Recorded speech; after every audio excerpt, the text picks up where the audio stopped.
Барлықтарыңызға сәлем. Бүгін біз осындай пирожки дайындаймыз. Өте жұмсақ, әрі дәмді болып шығады. Міндетті түрде жасап көріңіздер. Ең алдымен ыдысымызға 2 стакан жылы су құйып аламыз. Үстінен жарты стакан сүтімізді құямыз. 2 үлкен қасықпен дрожжымызды саламыз.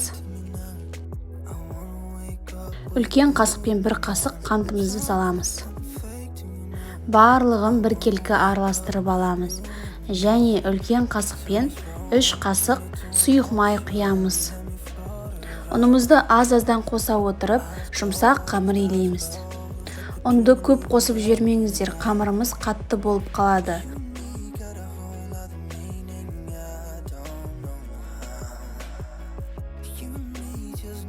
Қамырымыз осында жұмсақ болуы қажет. Бетін жауып, жылы жерге 1 сағатқа қойып қоямыз.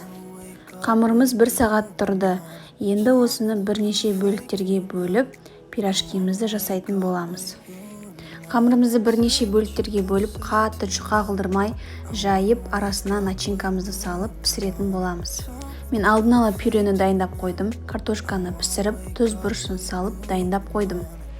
Оқтаумен де жайсаңыздар болады, немесе қолмен де басып жеріп, қатты жұқа қылдырмай, жайып, арасына начинкаларымызды салып шығамыз.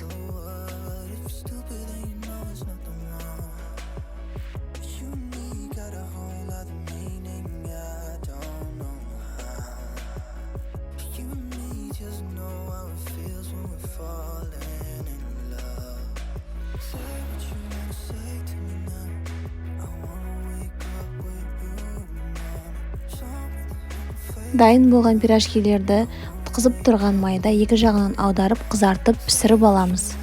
Жасалуы оңай, әрі дәмді пирожкиларымыз дайын. Жасап көріңіздер, отбасыңызды қуантыңыз. Сіздермен болған қымбат. Менің каналыма тіркеліп, лайк басып, комментарий жазуды ұмытпаңыздар.